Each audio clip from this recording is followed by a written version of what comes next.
So estivation is the arrangement of the accessory floral organs or their members of the organs in the floral bud. So to understand estivation, we need to cut the flower or flower bud open with the help of a sharp blade before the flower open, because once the flower open, the arrangement to be understood becomes tough, because every portion of the flower has opened up. So before they open, the flower has to be cut with the help of a sharp blade. Then only estivation can be studied.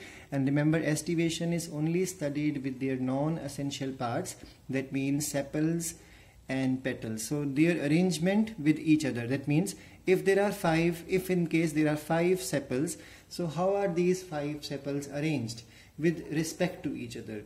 Or if there are 5 petals, then how are these 5 petals arranged with respect to each other? This is called as estivation. Now estivation can be open type, velvet type, twisted type and imbricate type. Now what is open estivation?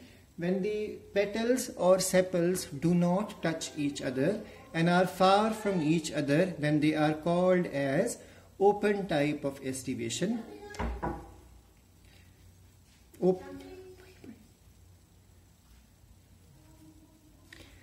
Velvet type of estivation is called as is the one in which the margins touch each other. So as the margins of the petals or the sepals touch each other, it is called as velvet type of estivation. And if the ends of the petals or sepals overlap in such a manner that one of the end of the sepal or petal is inside and the other end is outside, one end is inside, other end is outside, then it is called as twisted type of estivation. And the next one is the imbricate type. What is imbricate type? When there is no regular overlapping. So imbricate is something like a modified type of twisted estivation. Please remember, in the estivation, the first category is open, where the members do not touch each other. Velvet, when they simply touch each other. Twisted, when one end is inside, that means one end is overlapped and the other end is overlapping the next one. So you can see 1, 2, 3, 4. I have drawn 4 petals or sepals here, and you can see each petal or sepal, one end is inside, the other end is outside. So overlapping one and getting overlapped by the other. So one end is inside, other end is outside. This is called as twisted estivation. And the imbricate type of estivation is the irregular overlapping, and irregular overlapping is of basically 3 types. This was the easiest one, which you have already covered. Descending imbricate is found in the Fabaceae family.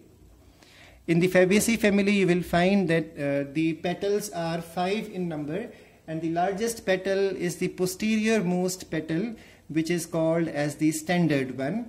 The 2 lateral petals are called as the wing, and the anterior most petal are 2 in number, and they are fused at one point. So 1, 2, 3, 4, 5. 5 petals are there, and this arrangement is called as the descending type of imbricate estivation, found in the case of Fabaceae family. Then this brings us to the next one, which is called as the quinquinical estivation. This estivation is of such a type that one of the petal or sepal is external, another one is external, 2 are internal, and 1 is twisted. So quinquinical is a type of modified twisted estivation in which only one petal is twisted. The rest of the 2 are external or otherwise internal type. The ascending imbricate type of estivation has a slightly different turn. In this you will find that the 3 petals are twisted, 1 is internal and the other is external. So such are the various types of imbricate type of estivations which are found in plants. For example, quinquennial is found in the case of plants which come into Combretum family, Combretaceae. Ascending imbricate is found in the case of Cassia, And descending imbricate, I have already explained, is found in the Fabaceae family. So this brings us to the next topic, and that is the perianth. Now what is perianth? There are plants in which sepals and petals are indistinguishable. So when once we observe a plant and we find only one non-essential whorl is there, not two. So if two are there, it is called as corolla and calyx. But if only one is there, it is called as perianth, and the individual members then would be called as tepals. Now perianths can be sepaloid and petaloid, sepal-like or petal-like. If the perianth is sepal-like, it is found, for example, is found in the Amaranthus family or Amaranthaceae, then it is called as sepaloid perianth.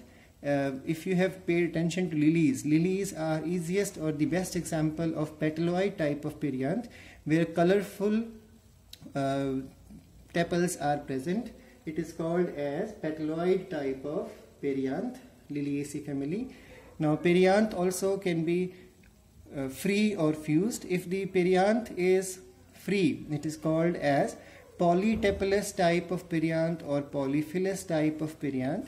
If the tepals are fused, then they are called as the gamotepalous type of perianth or the gamophilous type of perianth. So I hope this essential, these non-essential portions of the flowers are clear to you.